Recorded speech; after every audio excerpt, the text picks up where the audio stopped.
Saudi আরব থেকে ফিরতে শুরু করেছেন হাজিরা। আজ প্রথম ফিরতি হজ ফ্লাইটে দেশে এসেছেন ৪১৭ জন। তাদের নিয়ে বিমান বাংলাদেশ এয়ারলাইন্সের প্রথম ফিরতি হজ ফ্লাইটটি ভোর ৫টা ৪০ মিনিটে শাহজালাল বিমানবন্দরে অবতরণ করে। মুজাহিদুল ইসলামের রিপোর্ট। প্রথম ফিরতি হজ ফ্লাইটে ফেরা হাজিদের স্বাগত জানাতে বিমানবন্দরে উপস্থিত ছিলেন বিমান বাংলাদেশ এয়ারলাইন্সের ব্যবস্থাপনা পরিচালক জাহিদুল ইসলাম ভুইয়া। আল্লাহর ঘর দর্শনে দীর্ঘদিনের লালিত স্বপ্ন পূরণের পর আর সন্তোষ নিয়ে ফিরেছেন হাজিরা। প্রকাশ করার মতন না, মানে সেটা অন্যরকম, না গেলে বোঝা যাবে না যে ওটা কি মন।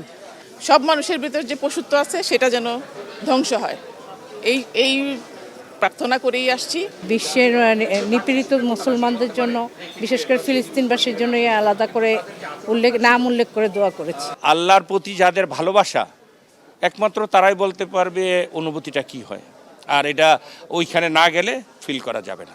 হাজিরা জানান এবারের হজ যাত্রায় তেমন কোনো ভোগান্তি ছিল না। আমার কাছে বেশ ভালো মনে হয়েছে, কোনো ঝামেলা মনে হয় নাই।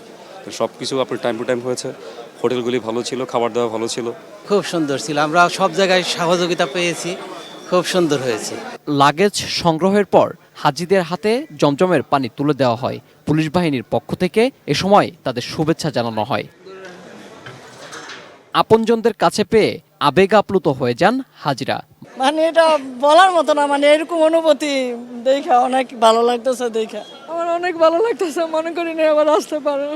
এবার বাংলাদেশ থেকে মোট ৮৫,২২৫ জন হজ পালন করতে যান। আগামী ২২ জুলাইয়ের মধ্যে তারা দেশে ফিরবেন। আমাদের সৌদি আরব এন্ডেও আমাদের যারা কর্মকর্তা কর্মচারী আছে তারা ওইখানে ম্যানেজমেন্টে আছে, এবং এখানে রিসিভিং এন্ডেও আমরা সব প্রচেষ্টা নিয়েছি। আশা করি মানে আমাদের প্রচেষ্টা অব্যাহত থাকবে।